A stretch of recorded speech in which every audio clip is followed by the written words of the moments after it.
Thank you for joining me today.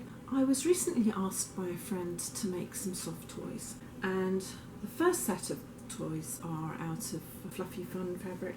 Now this one is a slightly different request. It's for a teddy bear, and I originally thought it was with jointed arms and legs. It's not, which is quite good. I haven't done those in a long time. And the second part of this request was to make it out of the clothes that her children had.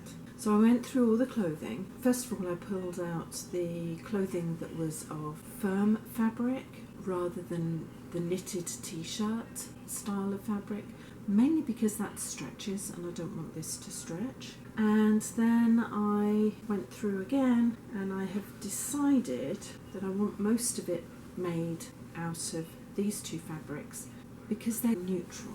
So I'm going to see how much of the soft toy I can get out of these two fabrics. Then if I need to, I have a selection of stripes and white fabric here to pull out and decide which ones I'm going to use.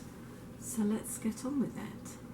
Now the first thing I'm going to do is I'm going to take these apart so I've got as much fabric as I can. Maybe I can get away with just cutting some of this rather than taking all the seams apart.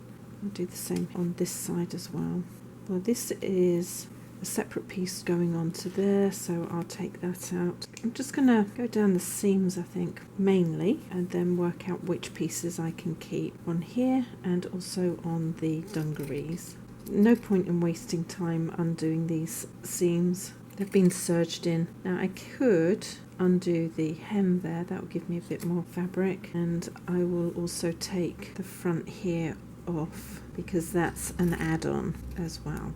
I should get quite a bit out of there and out of the dungarees as well. It'll take me a little while to work out which pieces I want to keep and which pieces I don't. The teddy bear is actually quite large. I didn't realise it was going to be that big. So if I was to do two backs and two fronts out of that, and then I've got a set of paws, I really don't want to destroy too many clothes because I feel that's wrong. I'll see what I can get out of what I've got, and then if I have to, I'll pull this one apart just for that stripe. I need to fold this as closely as I can to the warp and weft threads. I think that's about it. If I pull this over a little bit, he'll fit on completely.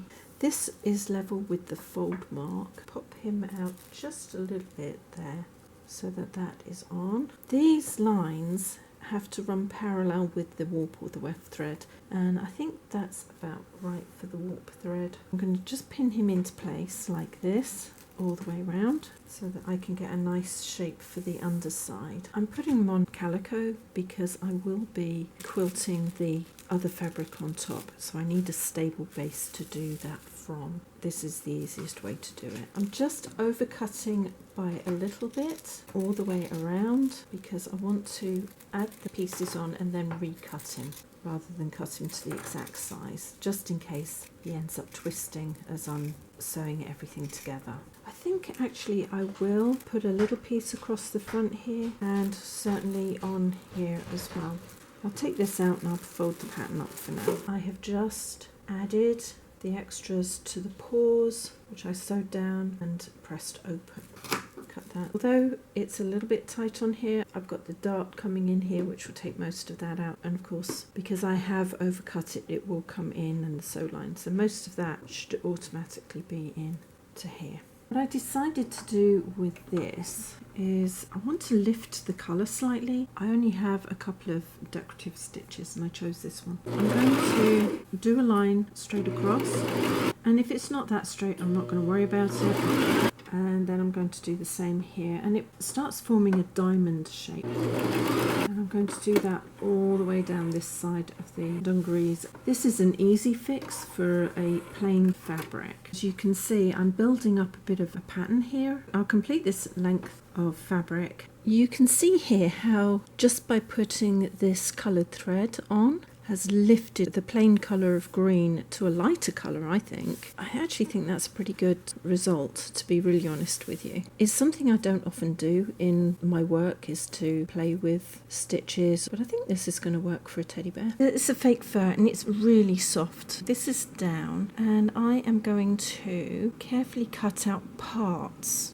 like here is his paw. So I'm going to put a couple of pins at the back here just to hold it like this. Pull him over like that so I can see where his wrist is. And just cutting the back of the fabric, I'm going to cut down here. It's actually not that important if I'm cutting something to go this way because the fur goes that way anyway, but it is rather important if you are going to be cutting something further back that needs all of this fur going down. I'm going to cut on the outside, be a little bit generous like this. See, the fur comes down, and where the person cut here, all the fur is short. And that is why you cut the back of the fabric, not all the way through. I'll do this on this side, cut it a little ways out to make sure I've got plenty of fur to be sewn into the seam. And I'm going to do that on all 4 paws. I'm going to do the head as well. I'm not too worried about getting the fur and the body fabric exact because I did cut the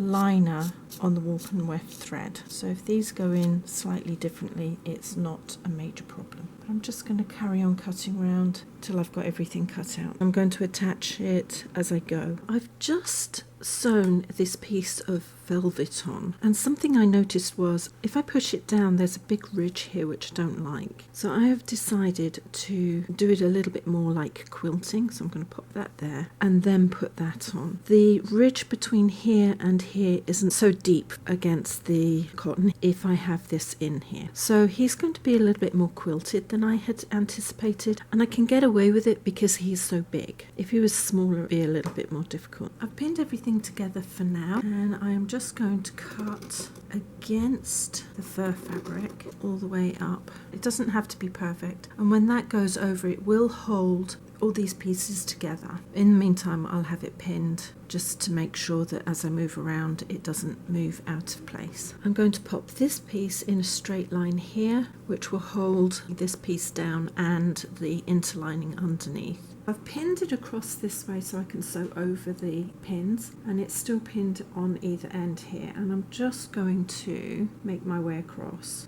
in a straight line. As I'm worried that the fabric will walk because of the velvet, I'm going to hold that in place and make my way very carefully across to the other side. And I'll take that pin out because I don't need it there. I'll take that one out, but I will put it just there for now and then finish up. That feels a lot better actually. There's still a little bit of a ridge but it's not so pronounced, and even here when I go from this one which is a thicker fabric onto here, it's not quite so pronounced there either. Having done that, I need to put a section in here and then build up. I found the piece that I want to put in here. I've put a couple of pins in and I'm going to sew from the top to the bottom. I will pull the bottom fabric away from the original seam because it's got quite bad creases in, and although I have ironed it a couple of times they don't seem to be wanting to come out. I think once the animal's stuffed it'll be fine. I've lined the fabric up. As I work my way down I'm going to pull this slightly away from the original, not too much because I don't want it to look too pulled, and make my way to the bottom in a straight line. Now velvet has a habit of walking, which is why I'm guiding it through so it doesn't walk anywhere, because I can hold it down and into position as I sew. I'm just going to pull that back like that and into position. I think I'm going to do what I did here, which is to sew the crease in. Usually with quilting you do it after the fact, but I'm going to do it as I go along just to make sure everything is held into place. And I'll move that and put that on the bottom here so everything's held there, and the same here. I don't want anything moving. I need to keep him as firm as I possibly can as I work my way around. So I'm going to change the foot out, do the stitch that I've done here across here to hold it, and then move on to the patch here. Now the reason I took that up so far is because I don't want this colour and the same colour here touching. I want it to be separated. So as I work around, each one of these is not going to touch its own colour. So I've flattened that out. I've got a little marker which I'm going to run down here, and I'm going to sew this into position. I'm using the same zigzag that I've used on the rest of it just to go over both sides because I didn't want to stitch in the ditch. Stitching in the ditch is a common way of doing it.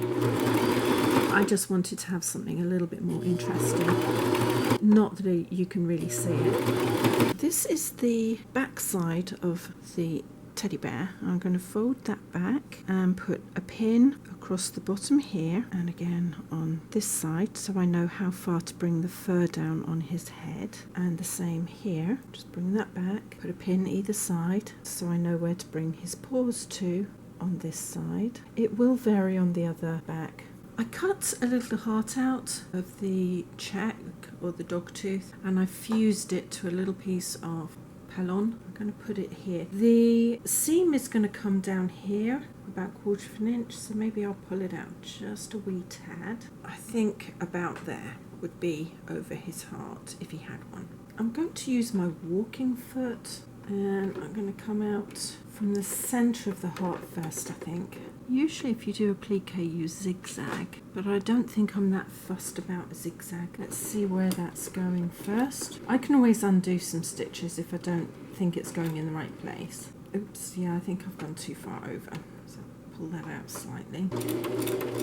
And I think just adjust that a little bit to there. And I'm going to adjust that a little bit more to go around like that, and then a little bit more to go around again. I think this is going to be a slow process, and then I'm going to adjust it to go a little bit more around. I think that's going in okay. It's not like it's a big applique. Some of it I can turn quite easily that and adjust it all the way around and go up, and then I'll just ease my way around this top end as well so it's held firmly.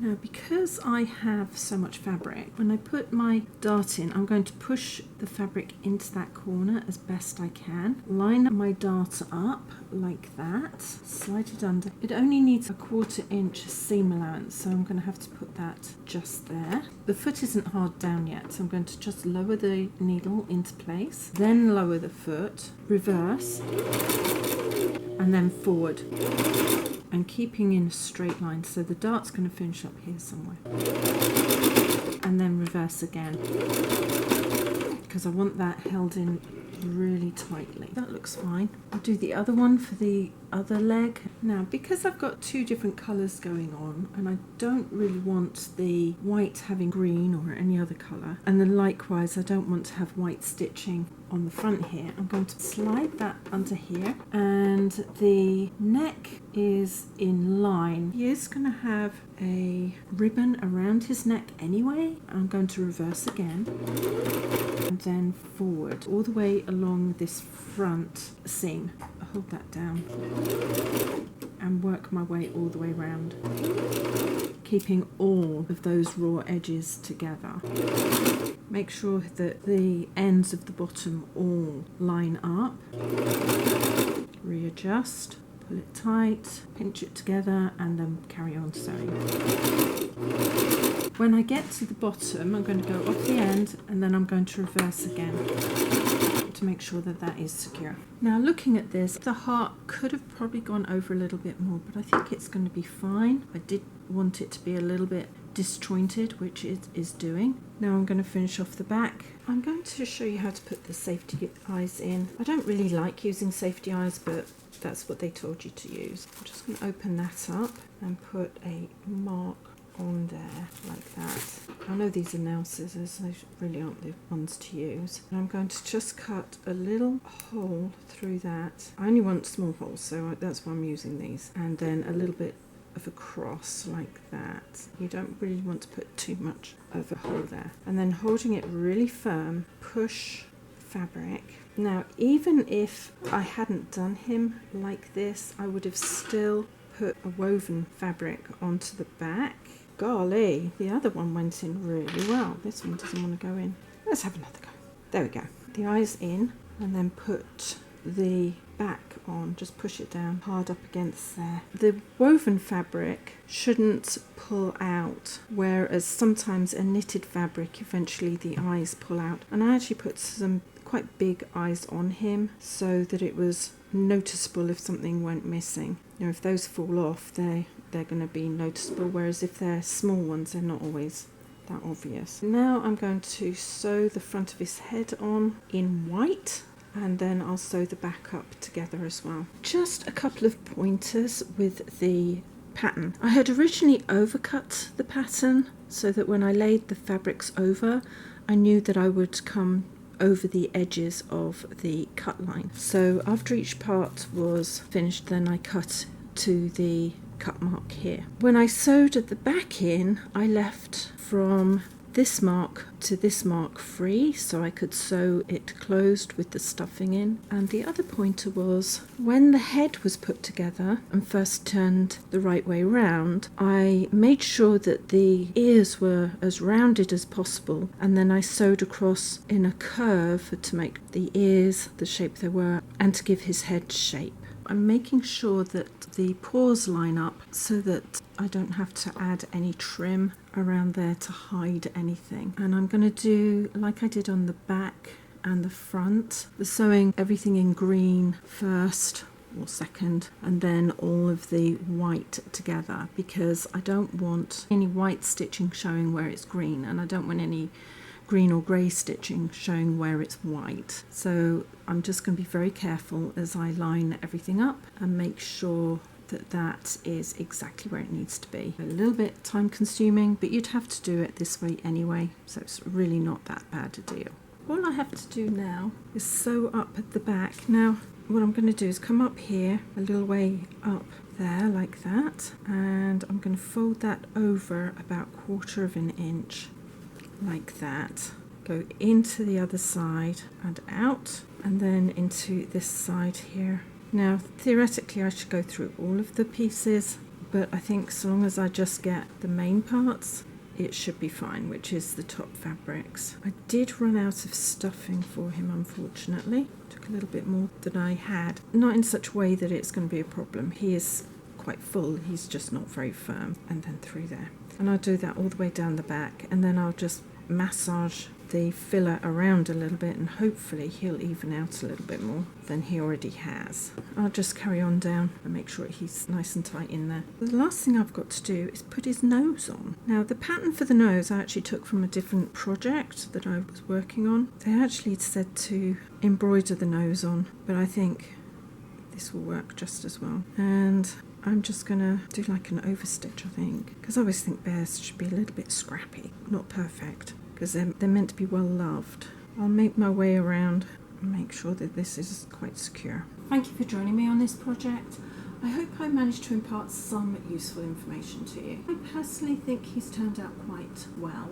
Maybe could have done with a bit more stuffing in places. I didn't want him to be too firm, because he's meant to be played with. Time, of course, will tell, because young children have their own likes and dislikes. With the velvet, I took some painter's tape and just tapped it to get all the dust off there, because he looked a bit dirty. I think he's done quite well. I think my friend's going to be really pleased with him. If you'd like to see more from me, please subscribe, hit the bell button, and a few thumbs up would be brilliant. And in the meantime, take care. See you later. Ciao.